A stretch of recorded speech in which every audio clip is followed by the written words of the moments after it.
100 years ago, the Great Flood of March 1913 stunned our entire nation. Its impact was felt for many years after.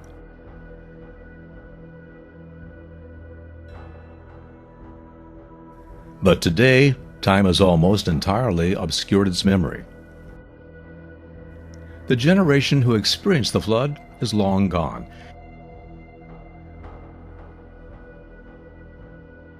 It is now recalled only in the stories retold by children and grandchildren.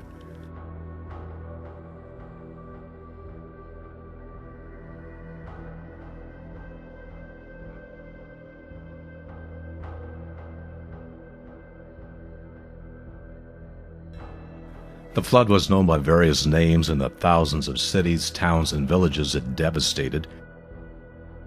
The Dayton Flood,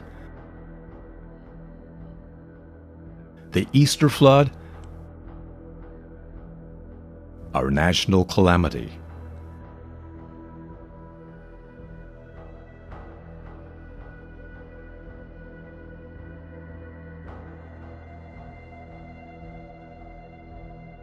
Here in southeastern Ohio, it is remembered simply as the 1913 flood.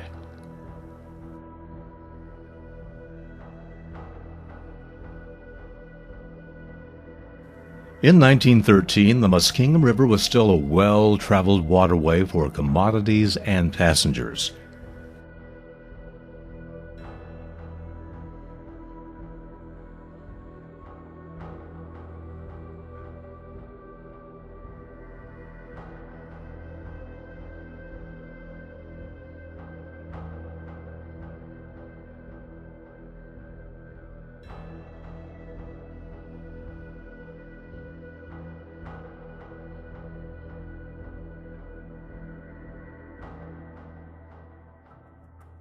The system of hand-operated locks that facilitate navigation of the Muskingum opened in 1841.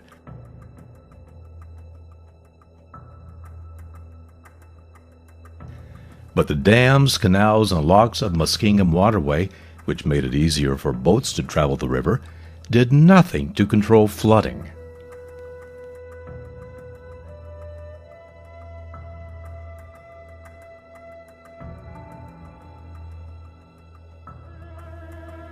Spring flooding had always been commonplace along the Muskingum River.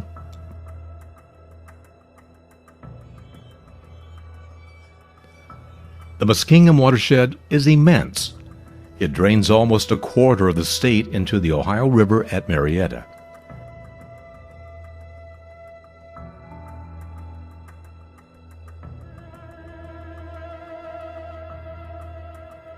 But it was the devastation of the 1913 flood that so dramatically showed the need for flood control.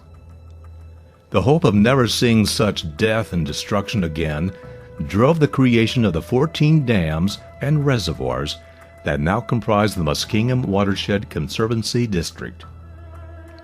The flood control reservoirs built in the 1930s were designed to contain the runoff of a 5-day storm with rainfall 36% greater than the 1913 flood.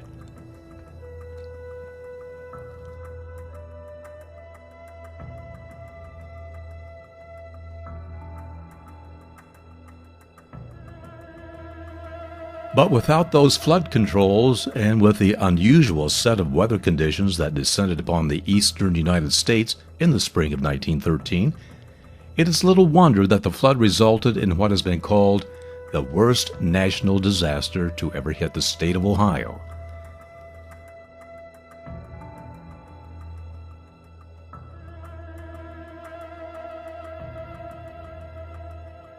As we now look back applying 21st century meteorology, we can better understand just what really caused the 1913 flood. The winter of 1912 and 1913 was warmer and wetter than normal. In some parts of the eastern U.S., temperatures were 10 degrees above normal all winter long. Instead of snow falling on frozen ground, rain fell on the wet soils. The ground was already saturated with water, unable to absorb any more rain. And that's when an anomalous weather system began to develop over the middle of the country. The first wave of the apocalyptic weather system hit on Good Friday, March 21st. An Arctic high-pressure system blew down from Canada, spawning violent windstorms across the eastern half of the United States. Winds across the Great Lakes reached record-breaking maximum sustained wind velocities up to 90 miles per hour. The interstate winds destroyed, among other things, hundreds of telephone and telegraph poles across half a dozen states. Then freezing rain coated everything in thick ice, destroying hundreds more poles as well as miles of telephone and telegraph wires. The middle of the country was completely without communication. It seemed the weather could get no worse, and then it did. On Easter Sunday, March 23rd, a deadly outbreak of thunderstorms and tornadoes developed in the Midwest and swept eastward. A series of low-pressure rotations descending from the Rockies set up a system that drew warm, moist, unstable air from the Gulf of Mexico. These low-pressure centers spawned the freak tornadoes, but the normally fast-moving low-pressure systems were blocked by a stubborn high-pressure center over Bermuda. The storm system stalled over the eastern seaboard, pumping moisture from the Gulf of Mexico for the next 5 days. Before the rains finally subsided, 10 inches of rain were dumped onto the saturated soils of Ohio. The water had nowhere to go, but directly into the swollen streams and rivers which were unable to carry it away fast enough.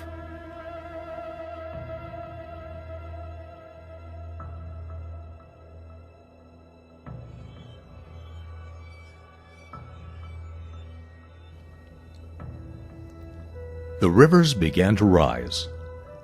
Local newspapers at the time estimated the river levels at about 40 feet. Calculations by the Army Corps of Engineers confirmed that, at its peak, the Muskingum River reached 33.5 feet above its normal 7 feet at McConnellsville's Lock Number 7.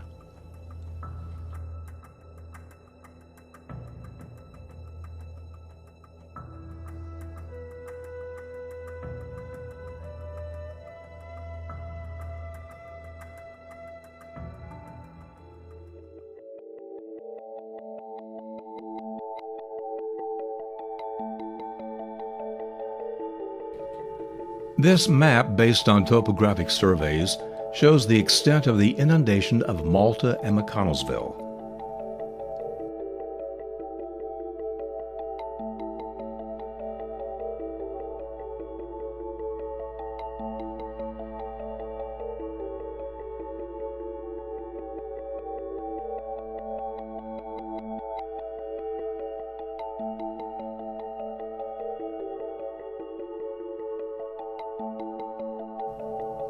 The high water mark is clearly visible on this home that was located in Malta, just across the street from the entrance to the bridge.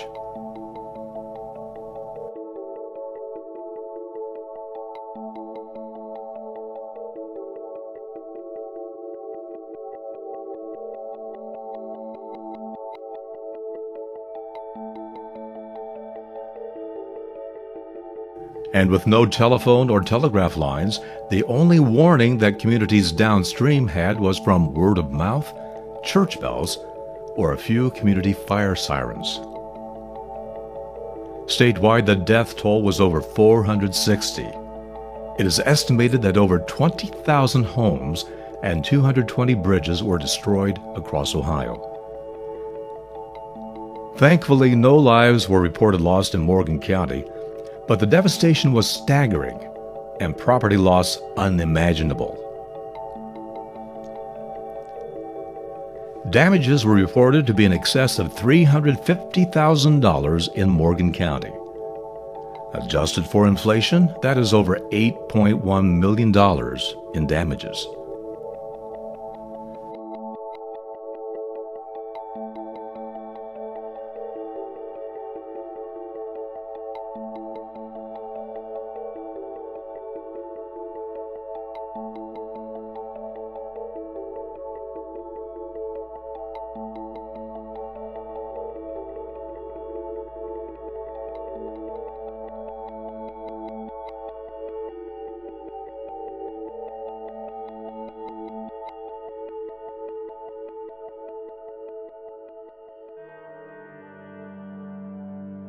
Shortly after noon on Wednesday, March 26th, a thunderous crash signaled the destruction of the new steel bridge linking Malta and McConnellsville.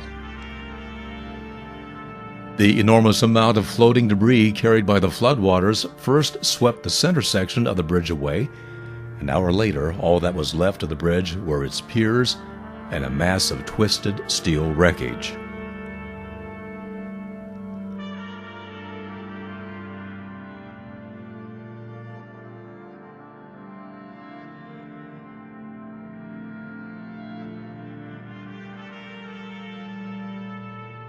Downstream, Stockport's bridge was also destroyed.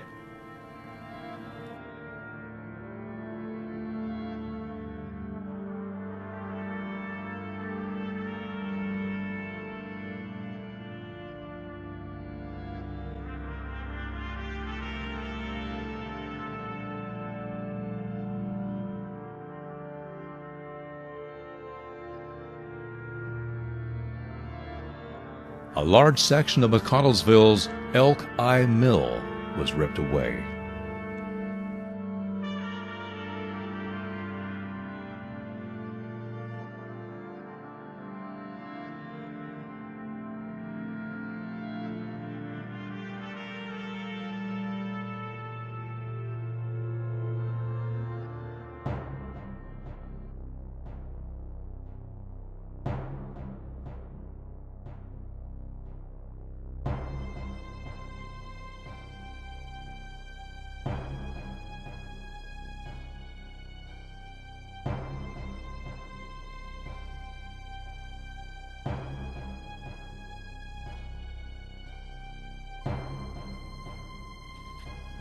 Malta's hydroelectric plant was destroyed, leaving only the foundation and turbines.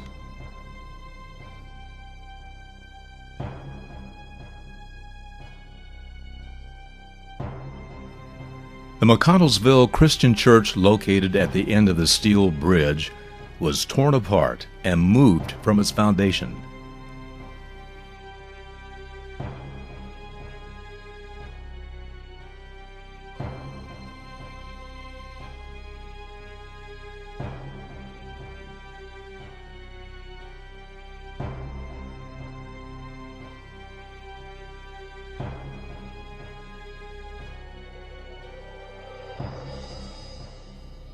Streams and tributaries backed up and flooded adjacent areas like McConnellsville's Sandy Bank.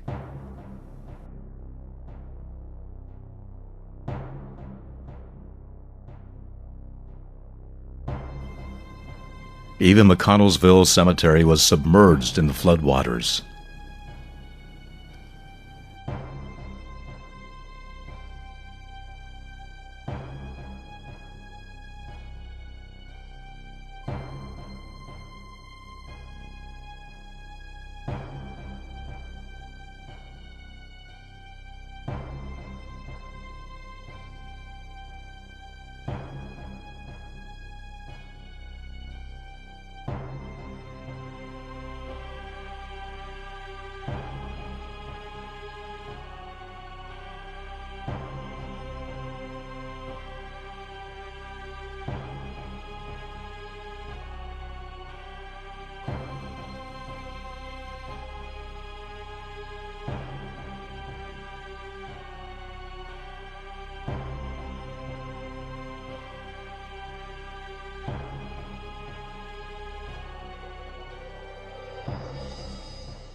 Finally, at about 9 o'clock Thursday evening, March 27th, the waters crested and began to slowly recede and reveal the magnitude of the destruction.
The streets of Malta and McConnellsville and every river town in the state of Ohio were strewn with debris, overturned buildings, trees, and the carcasses of drowned livestock.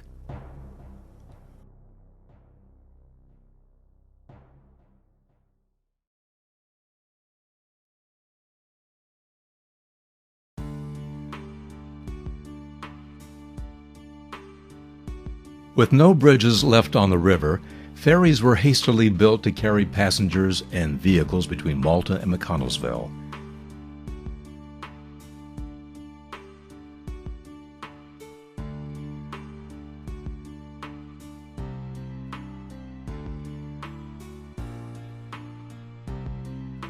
The ferries provided the only link between the villages for the next year, while a new steel bridge was constructed.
Similar weather systems have inundated Ohio during the past century, but fortunately much of the damage and destruction has been mitigated by the flood-control dams and reservoirs built in the 1930s.